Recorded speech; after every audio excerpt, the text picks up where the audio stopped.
everyone, myself Prachi Arora and welcome back to World of Commerce Classes channel. I hope आप सब लोग अच्छे होंगे, अपनी स्टडीज को अच्छे से एंजॉय कर रहे होंगे और अपनी लाइफ को भी अच्छे से एंजॉय कर रहे होंगे। जैसा कि हम सबको पता है, हम लोगों ने chapter number 5 that is organising start किया था। याद है ना, हमने ऑर्गेनाइजिंग ही स्टार्ट किया था जिसमें हमने थोड़ा सा पढ़ा था एंड आज हम उसके आगे बढ़ने वाले हैं। बीच में आपकी एक क्लास नहीं आई है ड्यू टू सम रीजंस, लेकिन अब आपकी क्लासेस रेगुलर रहेंगी, कोई भी लैग नहीं आएगा। ठीक है, तो सबसे पहले एक बार ओवरव्यू ले लेते हैं, दोबारा से एक रिकॉल करते हैं फटाफट से कि हमने लास्ट लेक्चर के अंदर क्या पढ़ा था। उसके बाद हम लोग आज की क्लास को अच्छे से स्टार्ट करेंगे। ठीक है,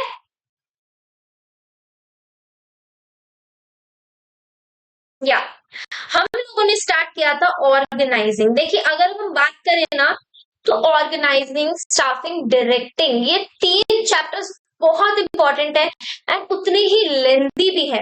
तो ये चैप्टर्स आपको कहीं ना कहीं अपने आप में टाइम लेंगे। मैंने पहले भी बताया था, जैसे हमने 4-5 लेक्चर्स में चैप्टर्स कंप्लीट करे पहले, ये चैप्टर्स ऐसे नहीं होने वाले। इसमें कम से कम 6 to 7 क्लासेस हमको लगेंगी इन डिटेल पढ़ कि हमें समझ में सब कुछ अच्छे से आएगा एंड हमारे माइंड में सब चीज स्टेबल हो जाएगी। ऑलराइट, तो चलिए फटाफट से हम इसको स्टार्ट करते हैं। चैप्टर 5 ऑर्गेनाइजिंग, हमने क्या पढ़ा इसके अंदर? It refers to assigning duties, grouping task, establishing authority, allocating resources and required to carry out specific. भाई ऑर्गेनाइज करना, हर चीज को ऑर्गेनाइज करना। हम ड्यूटीज असाइन कर देंगे, टास्क बता देंगे, रिसोर्सेज प्रोवाइड कर देंगे। और क्यों? ताकि जो हमारा एक गोल है स्पेसिफिक, उसके टुवर्ड्स एक्चुअली में हम लोग काम करना शुरू करेंगे। This is what, this is organising. Organizing is the process of identifying and grouping the work to be performed and dividing and delegating the responsibility and authority and establishing relationship for the purpose, enabling people to work most effectively together in accomplishing objective. क्या मतलब हुआ भाई? Identify करेंगे, उनको group कर देंगे और उनको उनका टास्क करेंगे। फाइनली वो लोग अपने काम को परफॉर्म करेंगे। किसको रिपोर्ट करना है, क्या अथॉरिटी है, क्या रिस्पॉन्सिबिलिटी है, हर चीज क्लैरिटी के साथ बता दें ये हमने लास्ट लेक्चर में बहुत अच्छे से समझा था। काफी डिटेल में हम लोग इस चीज को समझ के चले थे। फिर उसके बाद हमने पढ़े थे स्टेप्स। स्टेप्स में सबसे पहला स्टेप आया था हमारा identification and division of work. भाई पहले क्या करेंगे? काम को आइडेंटिफाई करेंगे, फिर क्या कर देंगे? डिवाइड कर देंगे। फिर आता है departmentalisation. Once work has been divided into small part, तो हम उनको डिपार्टमेंट्स के अंदर डिवाइड कर देंगे जो सिमिलर नेचर की एक्टिविटीज होंगी। I think it's not visible to you. Wait.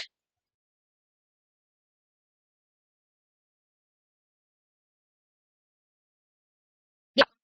फिर उसके बाद था हमारा असाइनमेंट ऑफ ड्यूटीज। फाइनली उन डिपार्टमेंट के ऊपर एक हेड, एक इंचार्ज भी तो रहेगा ना, तो इसलिए हम क्या कर देंगे? एक इंडिविजुअल को इंचार्ज बना देंगे जो फाइनली हेड रहेगा उनका, उसको भी ड्यूटी असाइन कर दी जाएगी। And last, establishing reporting relationship. भाई फाइनली ये बताएंगे आपको किससे ऑर्डर लेने हैं, किसको जवाब देना है, आपकी रिलेशनशिप की क्लैरिटी होनी चाहिए।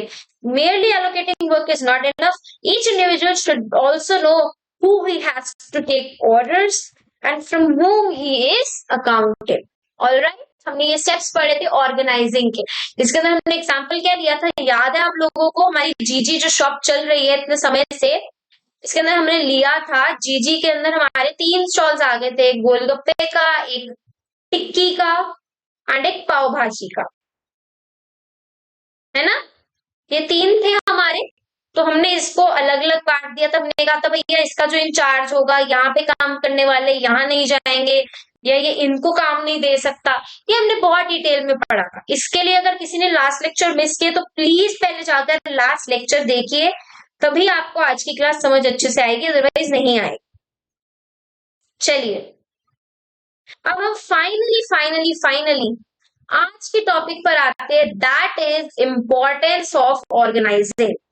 भाई ऑर्गेनाइजिंग कर तो दिया, बट इसकी क्या इंपॉर्टेंस है? अगर ना करें तो भाई नहीं करना तो देखो, अब आप ऑर्गेनाइजेशन चला रहे हो, नहीं करने का तो ऐसा कोई ऑप्शन ही नहीं है, जरूरी तो है। तो वही पढ़ते हैं कि क्यों है। बेनिफिट्स ऑफ स्पेशलाइजेशन, सबसे पहला क्या मिलता है हमको, बेनिफिट ऑफ स्पेशलाइजेशन। कैसे, ये मैं बहुत बार समझा चुकी हूँ। जब आप एक काम को बार बार परफॉर्म करते हैं, आप उस वर्क के अंदर स्पेशलिस्ट बन जाते हैं। सपोज एक बंदे ने बहुत टाइम पहले टीचिंग स्टार्ट की, उसने स्टार्ट पढ़ाया पढ़ाया पढ़ाया पढ़ाया एंड आज फाइनली वो इस फील्ड का स्पेशलिस्ट बन चुका है। Alright, organising leads to a systematic allocation of job amongst workforce. भाई ऑर्गेनाइजिंग से क्या होता है, हम फाइनली जो जॉब है वो एलोकेट कर रहे हैं, उनको उनके काम डिवाइड कर रहे हैं, उन्हें बता रहे हैं कि आपको ये करना है, आपको ये करना है, आपको ये परफॉर्म करना है। ठीक है, this reduces the workload as well as enhance productivity.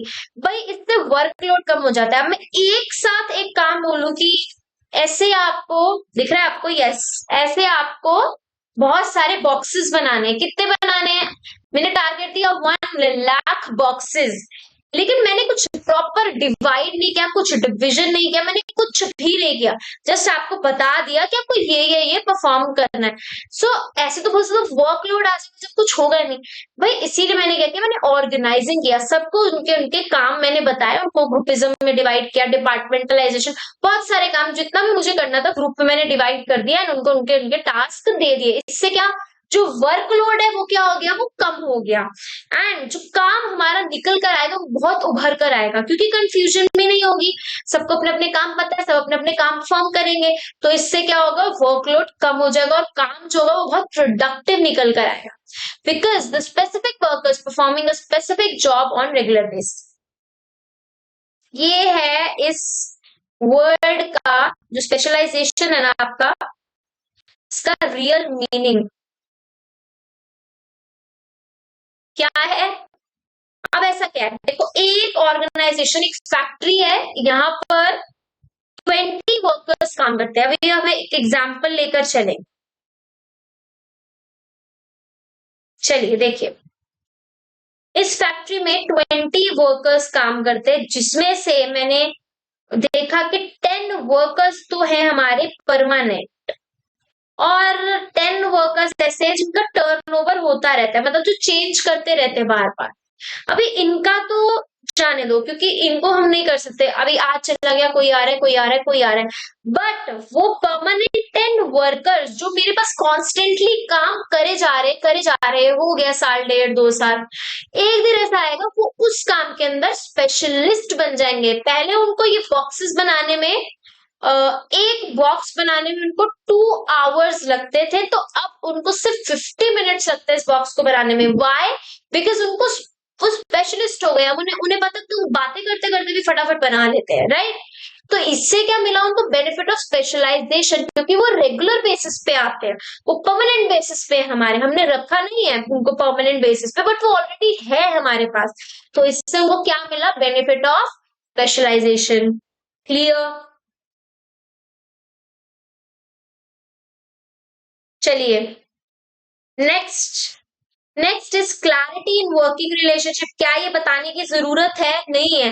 Obviously जब काम प्रॉपर तरीके से डिवाइड कर दिया गया है, बता दिया गया आपको किससे रिपोर्टिंग करनी है, किससे ऑर्डर्स लेने हैं, क्या चीजें, एवरीथिंग इज प्रॉपरली एस्टेब्लिश्ड, क्या आएगी आपके रिलेशनशिप में, क्लैरिटी आएगी।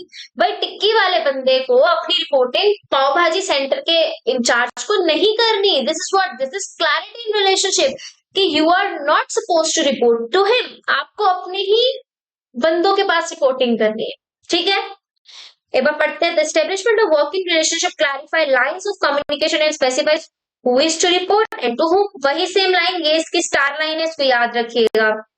Next is optimum utilisation of resources. Wait, मैं थोड़ा सा ऊपर करती हूँ।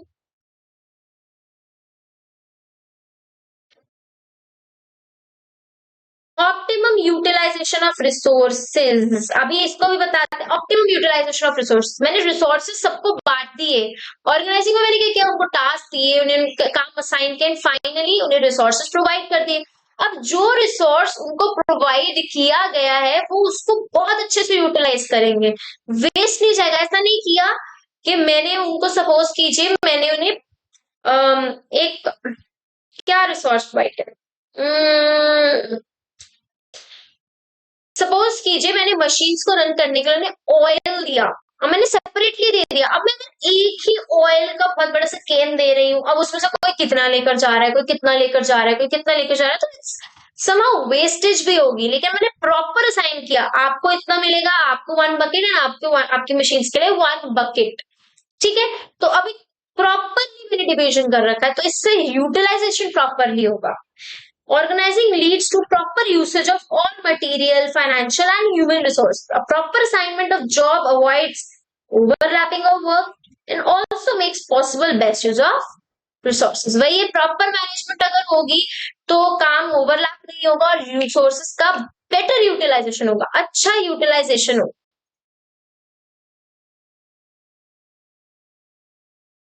ठीक है, ठीक है। अब नेक्स्ट पॉइंट क्या है हमारा, adaptation to change. Adaptation to change, अभी इसका क्या मतलब हो मैम, चेंज का मतलब जो एनवायरमेंटल चेंजेस आते हैं, देखते हैं। Adaptation to change, organizing process makes the organization capable of adapting any change connected with the post of employees. This become possible only because of the fact that there is a clear scalar chain. Scalar chain याद है आपको, ऐसे ऐसे ऐसे ऐसे ऐसे emergency से बात करनी हो तो ये बताना मुझे, अगर आपको डायरेक्ट बात करनी हो तो उसको क्या कहते हैं, जीपी, गैंग प्लैंक बोलते हैं ना, हमने पढ़ा था। Only because of the fact that there is a clear scalar chain of authority for the manager right from top to lower level. भाई कोई भी चेंज, इसका मतलब क्या है, organisation capable of adapting to any change connected with the post of employ. भाई employees की post के अंदर कोई भी चेंज होता है ना, तो ऑर्गेनाइजेशन मतलब जो एक हमारा प्रॉपर ऑर्गेनाइजेशन जिसके अंदर हम काम करें, वो आराम से चेंज को अडेप्ट कर लेती है। ऐसा नहीं उसको बहुत मुश्किल है उस चीज को डाइजेस्ट करना, no, they can easily digest, they are capable के वो उस चीज को अडेप्ट कर सकते हैं, जो भी चेंज आता है एक एम्प्लॉय की पोस्ट से रिलेटेड या पोस्ट की वजह से जो भी आता है। क्यों? क्योंकि प्रॉपर स्केलर चेन है जिसमें आपकी अथॉरिटी ऐसे ऐसे ऐसे ऐसे जाती है, ऐसे सबको पता ही है ऑलरेडी। सपोज यहाँ से ई ने बोला that I am going to resign, इसने ऐसे दिया, ऐसे दिया, ऐसे दिया, ऐसे दिया, ऐसे ऐसे ऐसे ऐसे, पता तो सबको लग ही रहा है। ऐसा कुछ डिफिकल्टी वाली चीज तो नहीं कि ओ समझ नहीं आ रहा, समझ नहीं आ रहा है, ऐसा कुछ भी नहीं है। सब कुछ क्लैरिटी है, सब कुछ अच्छे से पता चल रहा है, तो अडेप्टेशन टू चेंज इजी हो जाता है, इतना मुश्किल नहीं आता।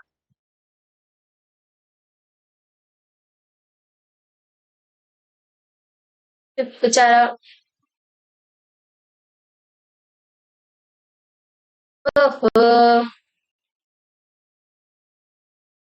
चलिए, next up is effective administration. Now what is this effective administration, पढ़ लेते हैं।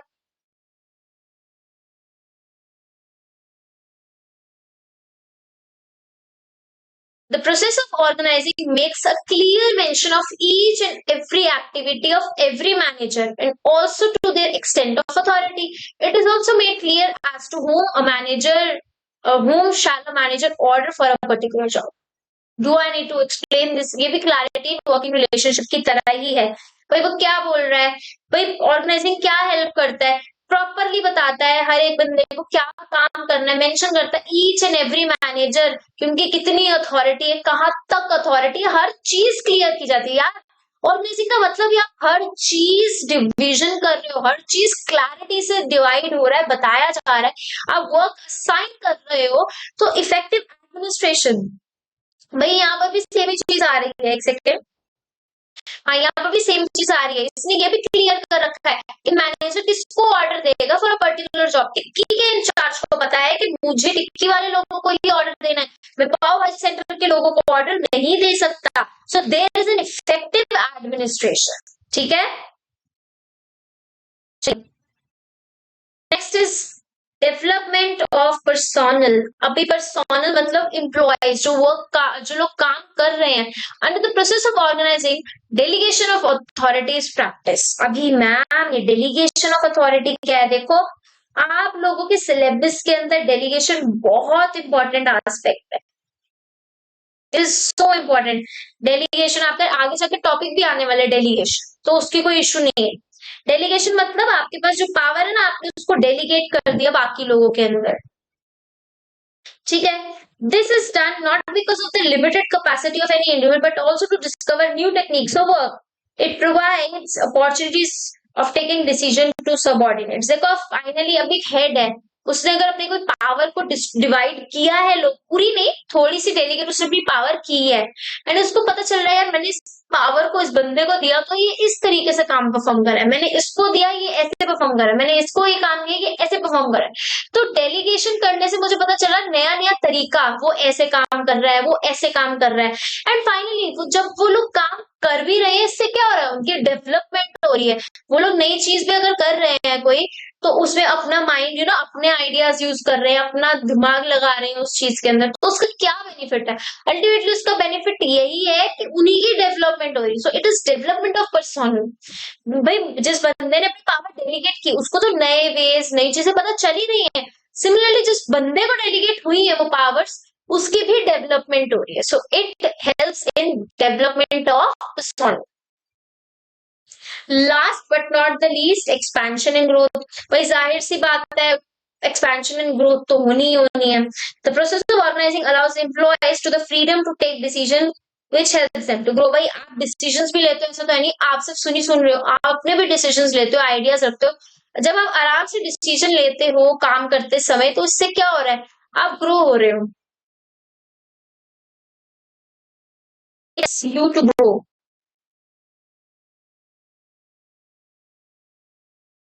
They are always ready to face new challenges. This situation can help in development of the enterprise। भाई इससे अगर लोगों को अगर जो हमारे वर्किंग एम्प्लॉयज है उन्हीं की अगर ग्रोथ हो रही है, उनकी ग्रोथ होगी तो अल्टीमेटली ऑर्गेनाइजेशन की भी तो ग्रोथ होगी, एंटरप्राइज की भी तो डेवलपमेंट होगी। लोग बोलेंगे ना यार तुम्हें नहीं पता उस ऑर्गेनाइजेशन में बड़ा अच्छा काम चलता है, वहां पे लोग क्या बढ़िया लोग हैं यार, इतने अच्छे से काम करते हैं। सो अल्टीमेटली ऑर्गेनाइजेशन की भी ग्रोथ होगी, उसकी भी डेवलपमेंट होगी। This helps in increasing the earning capacity of the enterprise, which turns helps in development। That's it। That's all about importance of organizing। एक बार दोबारा से रिकॉल करते हैं। Number one is benefit of specialization. Number two, adaptation to change, clarity in working relationship, optimum utilization of resources, effective administration, development of personnel, and last expansion and growth। I hope it is clear to you। कोई doubt नहीं है आपको इसके अंदर? चलिए अगर नहीं है तो अब हम आगे बढ़ते हैं। That is organisation structure. अब आपके ऑर्गेनाइजेशन के दो स्ट्रक्चर होते हैं। First one is the functional structure and second is divisional structure. लेकिन उससे पहले हम पढ़ेंगे ऑर्गेनाइजेशन स्ट्रक्चर का मतलब क्या है। ठीक है, आइए ऑर्गेनाइजेशन स्ट्रक्चर। क्या need organisation structure? The need for an The need for an adequate organizational structure is felt by an enterprise whenever it grows in size or complexity। पर कब ऐसा लगता है कि प्रॉपर स्ट्रक्चर होना चाहिए काम करने का, या तो आप फंक्शनल बेसिस पे करो या डिविजनल बेसिस पे करो, जैसे भी काम करते हो। सो इट ऑलवेज फील होता है यार जब आप धीरे धीरे एक्सपैंड करो, जब तक आप छोटी सी जीजी है तब तक तो कोई इश्यू नहीं है, लेकिन जैसे वो जीजी बड़ी होती जाएगी, ऑर्गेनाइजेशन बढ़ती चलेगी, आप एक ग्रो करते चलोगे, कॉम्प्लेक्सिटी आती जाएगी, उतनी धीरे धीरे आपको समझ नहीं आएगा यार इट सीम्स वेरी कॉम्प्लेक्स, पहले तो बड़ा आसान था, अब तो बढ़ते जा रहे कुछ समझ ही नहीं आ रहा। तो वहां एक होना चाहिए प्रॉपर स्ट्रक्चर। आपकी ऑर्गेनाइजेशन का स्ट्रक्चर होना चाहिए कि किस बेसिस पे किस तरह से काम किया जाएगा, फंक्शनल बेसिस पे डिविजनल बेसिस पे कैसे काम किया जाएगा। वहां पर फील होता है कि अब आपको ऑर्गेनाइजेशन स्ट्रक्चर की है। पहले तो हम एक छोटी सी जीजी थी, आज ये बढ़ती जा रही है बढ़ती जा रही है बढ़ती जा रही है बढ़ती जा रही है और एक बहुत बड़ी सी ऑर्गेनाइजेशन बन गई है। वहां तो एक प्रॉपर स्ट्रक्चर की नीड होगी कि नहीं? हम बचपन में छोटे होते थे इतना सा आटा लेके रोटी बेलते थे हो जाता था, अब बड़े हो गए प्रॉपर रोटी बेलनी है तो फील नहीं होता आपको कभी कभी यार एक प्रॉपर पता होना चाहिए कितना आटा लेना है, कितना सूखा आटा लगाना है, कितना बेलना है, उसको एक प्रॉपर स्ट्रक्चर पता होना चाहिए आप। तो वहां पर नीड आती है जब आप ग्रोथ एंड कॉम्प्लेक्सिटी में जाते हैं। An organization to function smoothly and face environmental changes, it become necessary to pay attention. तो अगर आपको environmental changes को अच्छे से face करना है, growth करनी है, तो वह बहुत नीड है कि आपको organization structure पे आप अपने focus करो कि कैसा structure है आपकी organization का. It allows, एक second,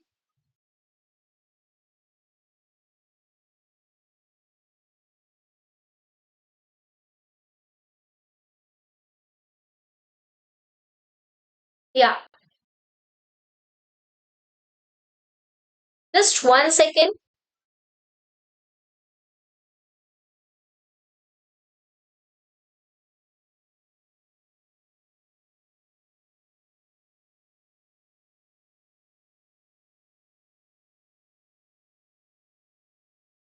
Okay.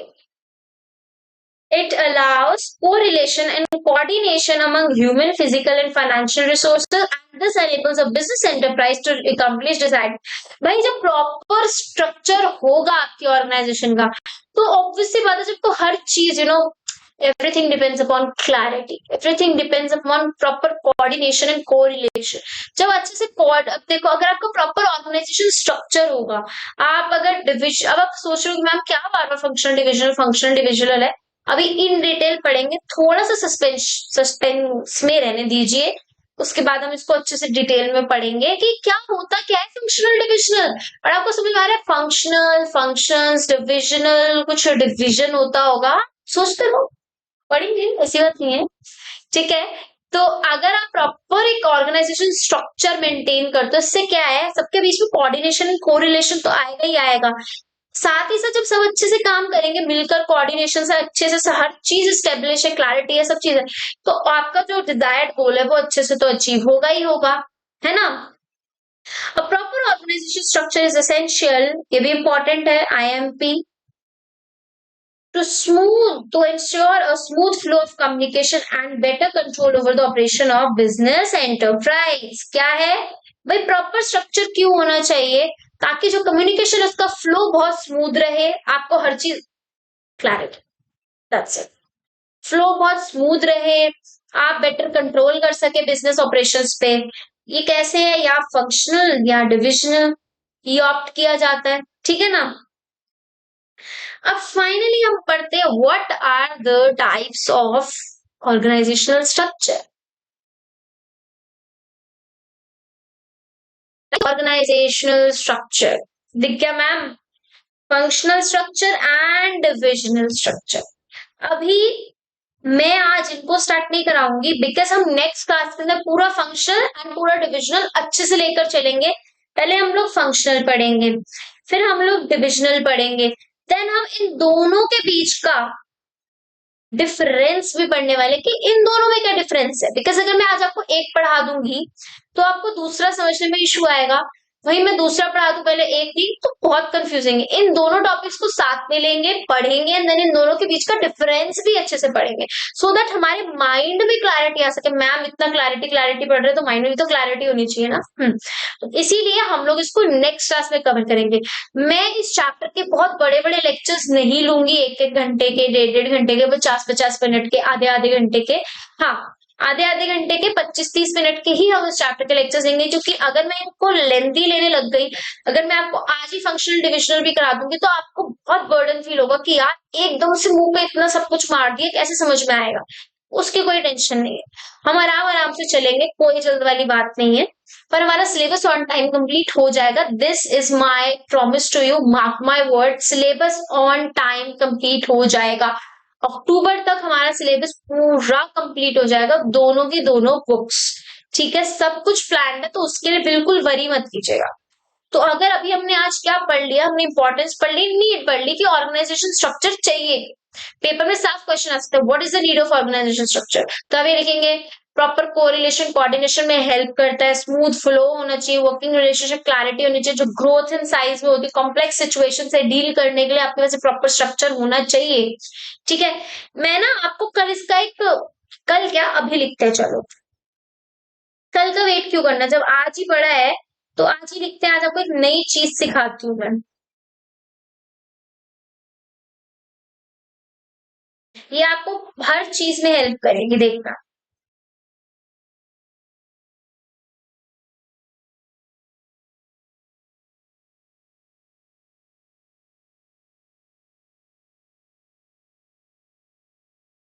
ऐसे आप लोग बाकी सब्जेक्ट्स में भी करेंगे ना, you will find it very good. Wait.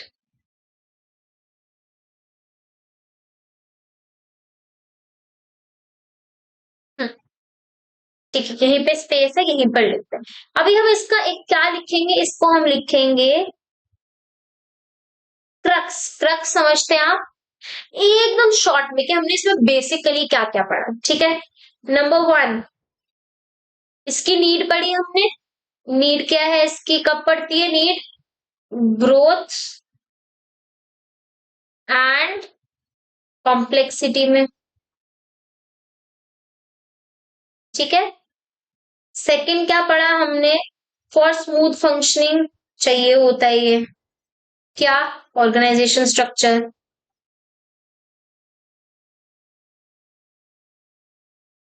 Third, to face environmental changes. Fourth,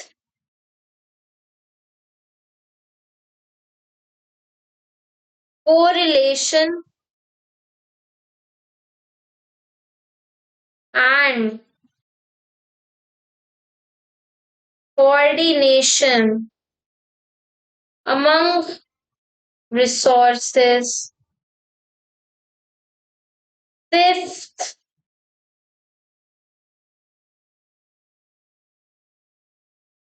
या फिफ्थ के नहीं लिए वो हमने लिख लिया. सो ये मेन मोटा मोटी हमारे ये 4 पॉइंट निकल कर आए हैं. This is the crux of organisation structure. एक सेकेंड, देखो अब दिख रहा है भाई. नीड क्या है इसकी? ग्रोथ एंड कॉम्प्लेक्सिटी में आती है. स्मूथ फंक्शनिंग के लिए चाहिए, एनवायरमेंटल चेंजेस फेस करने के लिए चाहिए, and correlation and coordination create करता है अमंग रिसोर्सेज. तो ये आपका छोटा सा क्रक्स निकला है जो आप एग्जाम के टाइम पे पढ़ के जाएंगे and it will help you a lot. हम लोग रिवीजन भी पता है ऐसे करने वाले. जो क्रक्स है ना, हम क्रक्स के ही उस पे अभी तक हमने जितने चैप्टर्स पढ़े ना उसमें ऐसा कोई टॉपिक एज सच था नहीं जिसमें मुझे आपको ये क्रक्स बनवाने की नीड पड़ती. लेकिन अब इस चैप्टर के अंदर ना हमको बहुत नीड है कि हम ऐसे शॉर्ट शॉर्ट चीजें बनाकर चले. अब मैं फंक्शनल स्ट्रक्चर, डिविजनल स्ट्रक्चर पढ़ाऊंगी, इतना टफ पढ़ेंगे, उसका भी हम एक क्रक्स लिखेंगे. इन डिटेल तो पढ़ेंगे, उसका एक शॉर्ट फॉर्म भी लिखेंगे ताकि हमको इजी हो रिवाइज करने में, फटाफट मेन पॉइंट्स पता हो और इन पॉइंट्स के बेसिस पे हम फटाफट से अपने आंसर्स को फ्रेम कर सके. ठीक है. तो ये आपका ऑर्गेनाइजेशन स्ट्रक्चर का था. अभी आगे आने वाले चैप्टर्स हमारे बहुत टफ आने वाले हैं. टफ नहीं, लेंथी यू कैन से, थोड़े बहुत टिपिकल तो यार देखो रहेंगे. तो उनके लिए हम इसी तरीके से क्रक्स बनाकर चलेंगे, तो कोई टेंशन वाली बात नहीं. ठीक है. सो आई होप आप लोगों को आज का लेक्चर अच्छे से समझ में आया होगा, कोई इशू नहीं रहा होगा. कोई डाउट हो प्लीज कमेंट सेक्शन में पूछिएगा. And don't forget to follow world of commerce classes channel. Till then take care. Bye. This side Prachi Arora signing off. See you in the next class. Bye.